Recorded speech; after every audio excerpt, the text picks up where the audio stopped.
In the ancient city of Stagira, nestled amid the rolling hills of northern Greece, a child was born who would shape the course of human thought for centuries to come. This child was Aristotle, destined to become one of the greatest philosophers and polymaths in history. His story begins in the year 384 BCE, in a world where the boundaries between myth and reality were often blurred. Aristotle's father, Nicomachus, was the court physician to the king of Macedon. From an early age, Aristotle displayed an insatiable curiosity about the natural world, often accompanying his father on visits to the royal court. His fascination with the diverse flora and fauna of the Macedonian countryside laid the foundation for his later contributions to biology. Returning to Stagira, Aristotle found himself at a crossroads in his philosophical journey. The city, with its familiar landscapes and the echoes of his childhood, offered a canvas on which he could paint the next chapter of his intellectual exploration. Aristotle established his own school, the Lyceum, where he would impart his teachings to a generation of scholars. The Lyceum became a center of learning, attracting students from all corners of the ancient world. Aristotle's lectures covered a vast array of subjects, ranging from ethics and politics to metaphysics and natural science.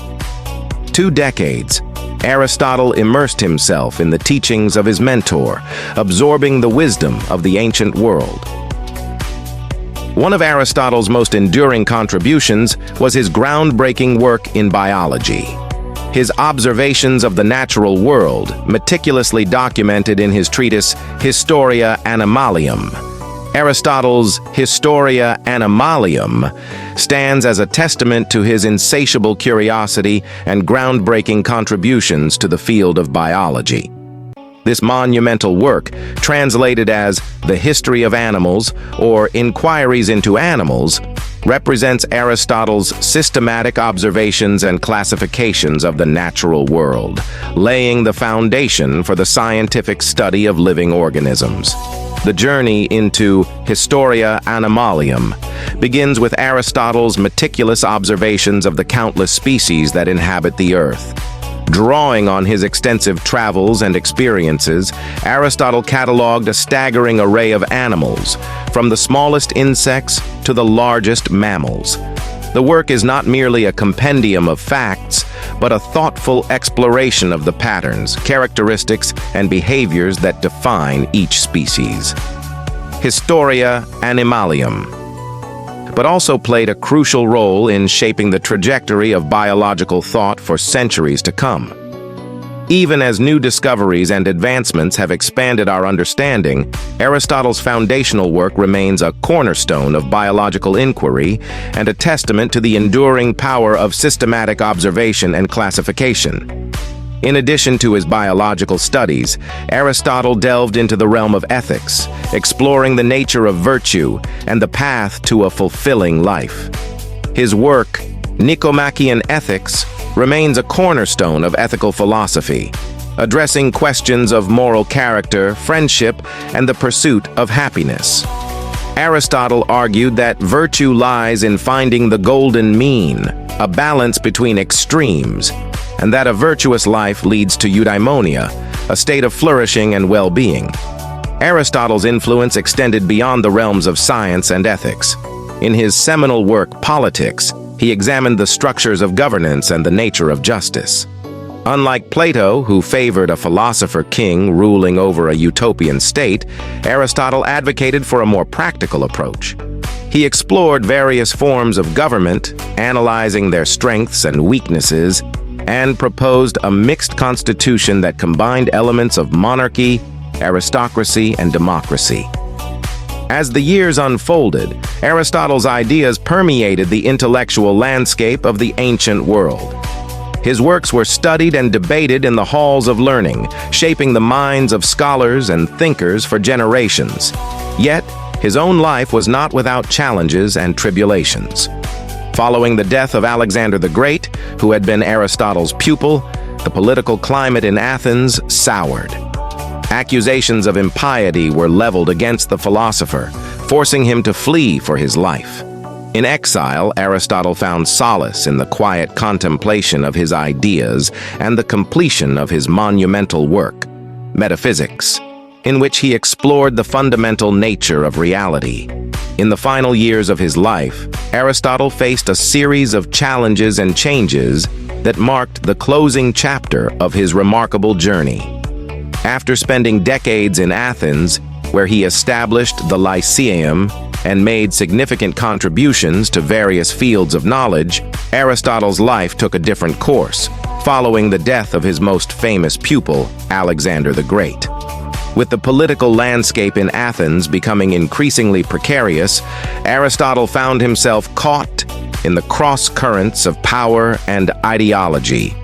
Accusations of impiety were directed at him, a charge that had serious consequences in the religiously conservative climate of ancient Greece. Forced to flee for his life, Aristotle embarked on a period of exile, leaving behind the city that had been the backdrop to his philosophical pursuits. Aristotle sought refuge in the city of Chalcis on the island of Euboea, where he spent the remaining years of his life. The reasons for his exile and the specific nature of the accusations against him are not entirely clear, as historical records from that time are sparse. Some accounts suggest that Aristotle's association with Alexander the Great and his Macedonian connections may have made him a target in the changing political tides of Athens. During his exile, Aristotle continued his intellectual endeavors. He delved into the completion of his magnum opus, Metaphysics, a work that explored fundamental questions about the nature of reality, existence, and being. In Metaphysics, Aristotle examined concepts such as substance, form, and potentiality, laying the groundwork for metaphysical inquiries that would captivate philosophers for centuries to come. Amidst the quiet alleys of Chalcis, Aristotle found solace in the simplicity of daily life. Aristotle, strolling through the vibrant marketplace, engaging in conversations with local residents, and observing the ebb and flow of island life, added a human touch to his exile. The bustling market, with its array of colorful goods and animated vendors, became a backdrop for philosophical discussions that echoed Aristotle's inquisitive spirit. The flickering glow of candlelight illuminated the pages of his manuscripts as he carefully penned his thoughts, weaving together the threads of metaphysics and the natural world. The island's coastal beauty drew him to the shores, where he would sit in contemplation, the rhythmic sound of waves providing a backdrop to his reflections. During his time in Chalcis, Aristotle also developed a camaraderie with the local scholars, exchanging ideas and insights. The island's unique flora and fauna became subjects of further study, as Aristotle, accompanied by enthusiastic companions, explored the diverse ecosystems that surrounded him.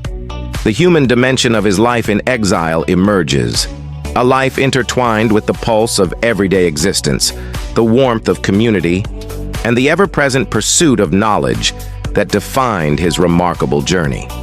Aristotle's death marked the end of an era, not only for philosophy but for the broader intellectual landscape of ancient Greece.